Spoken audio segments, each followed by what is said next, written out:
Hello everyone, आज हम लोग स्पोकन इंग्लिश में टाइप नंबर 21 को जानने व समझने वाले हैं। तो चलिए हम लोग बिना देरी किए स्टार्ट करते हैं, क्योंकि हम लोग पहले ही जान चुके हैं बहुत सारी बातें कि यहाँ पर आप लोगों को स्ट्रक्चर के माध्यम से वाक्य बताया जाता है, जिस पर आप भी खुद स्वयं बहुत सारे वाक्य का निर्माण कर सकते हैं। तो चलिए हम लोग वाक्य को देखते हैं। वाक्य है, पंक्चर होगा ज़रूर, कुत्ता होना चाहिए, चूहा ही होगा, रमेश होना चाहिए, तुम्हारे पिताजी होना चाहिए। तो इस प्रकार के वाक्य आप खुद से और भी यहाँ पर वर्ड अगर आपके पास है तो आप वाक्य का निर्माण खुद कर सकते हैं।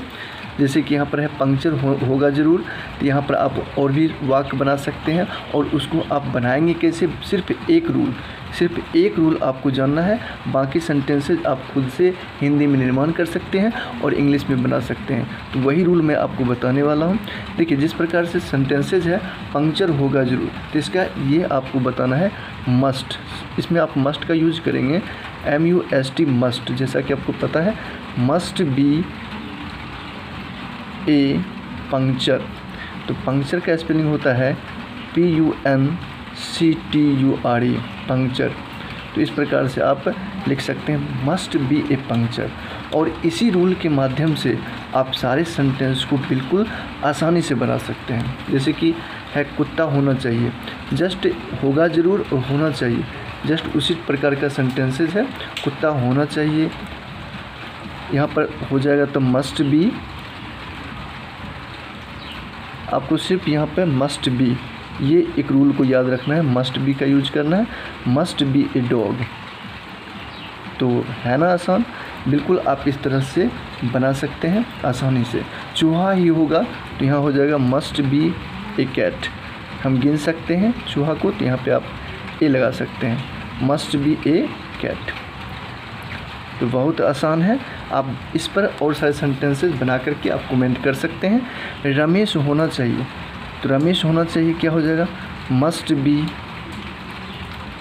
बी तो आपको यूज करना ही है, must be Ramesh.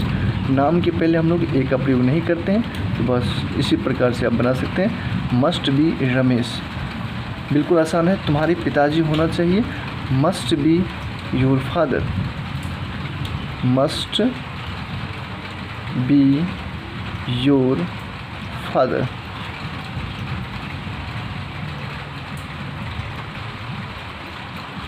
Must be your father. अगर इसी प्रकार से एक सेंटेंस अगर मैं लिख दूं, तो उसका आप लोग कमेंट में ज़रूर बताएंगे कि इसको क्या होना चाहिए। जैसे कि यहाँ पर हम बोलते हैं शिक्षक होना चाहिए, शिक्षक होना चाहिए,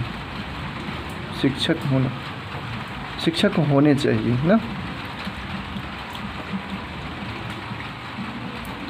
आप इसका बिल्कुल बता सकते हैं, शिक्षक होने चाहिए।